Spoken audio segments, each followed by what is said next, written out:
What do you know is true without evidence? What are you certain of, right down to your bones, without proof? Back when I was 10, there was a competition for school kids to write a treatment for an episode of Doctor Who, with the best one being developed into a full episode in the next series and the winner receiving a writing credit. I was a huge fan of DW at the time, and the competition was actually run through schools, so my teacher made the entire class do it, but I was very excited.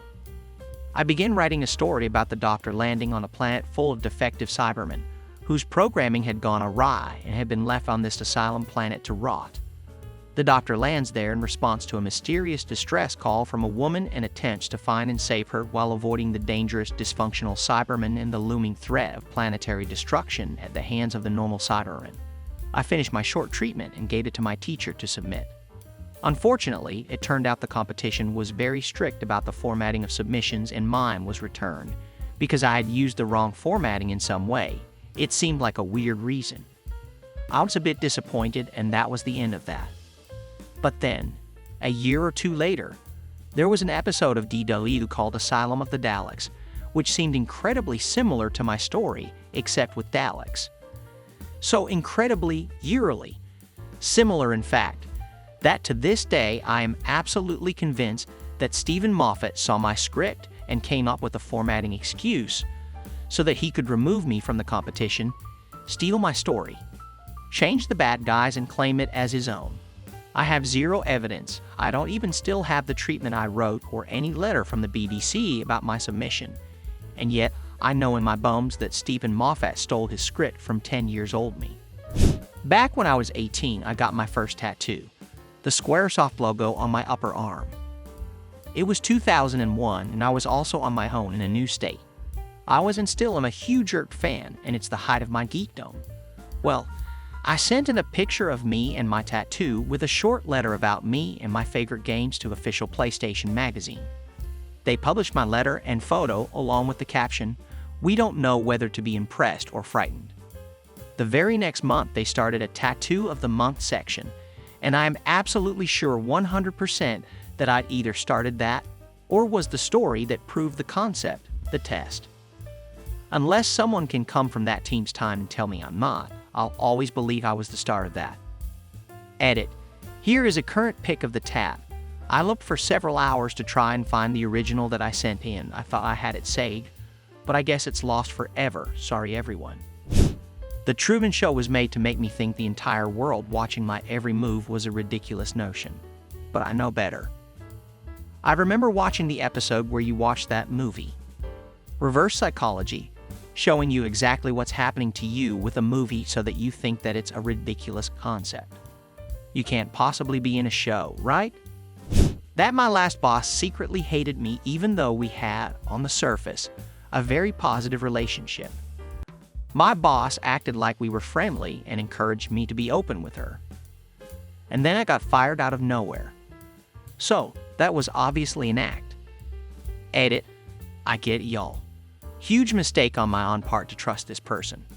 Lesson duly learned. I got fired for being honest on my annual review. She said I was obviously unhappy with my job and that I was too hard on myself. I just said that I needed improvement in specific areas. I was comparing myself to people who had been in my position for over 20 years. Yeah, I'm gonna give myself a 3/5. Casey Anthony killed her daughter and her parents know it too. To me, there's definitely evidence, but the justice system failed that poor baby.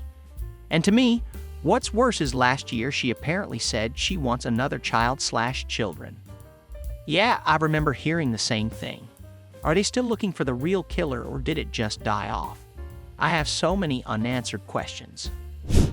They are not looking for the real killer because while Casey was not found guilty in a court of law, the courts and the Florida Department of Children and Families released a statement after a 3-year investigation basically saying that Casey was responsible for the death of Kaylee either directly.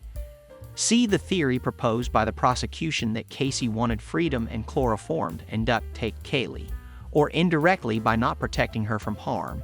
See the theory proposed by the defense that she drowned. Essentially, they don't need to look for the real killer because Casey is the real killer. Edit. Also, always important to remember that a not guilty verdict doesn't signal that the person is actually innocent. It only means that they could not be proven guilty beyond a reasonable doubt. In this case, it seems like the conviction hung on the ability to determine a cause of death, which was not able to be done, and so with the evidence presented at trial, the jury could not find Casey guilty beyond a reasonable doubt of the crimes that the prosecution was alleging.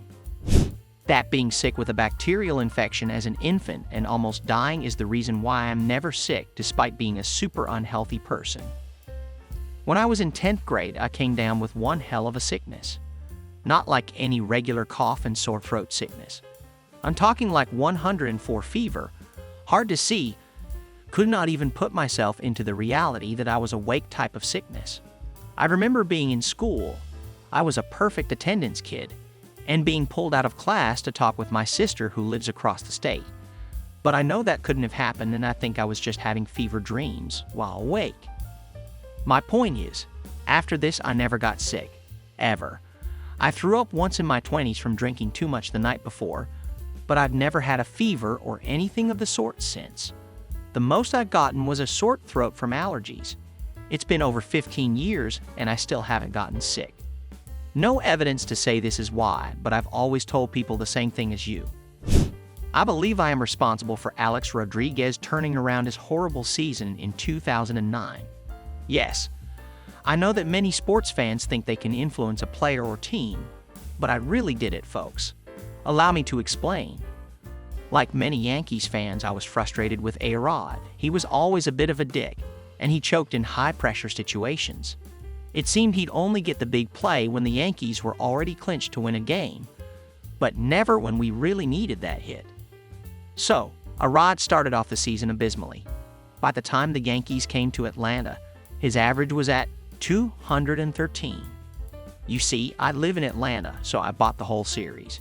It's only 1 out of every 6 years that my boys visit Atlanta, so I get the series every time they do. Another thing is Yankees fans are really good at taking over stadiums, and the Braves are a fair-weather team, so we were able to chant and cheer, and basically drown out the Braves fans. We even were able to Yankee roll call games 2 and 3. I'm sure you guys think that's super disrespectful, but whatever, go Yanks. So, we lose game 1 and A-Rod goes 0 for 4. He gets booed a few times because we're getting fed up with this. Game 2, Joa gives up a HR to Frenchie in the 5th, and we're losing 1-0. Cervelli ties it in the 6th, and then Jeter and Damon get on base. A-Rod is up and we need a clutch hit. But A-Rod never gets a clutch hit.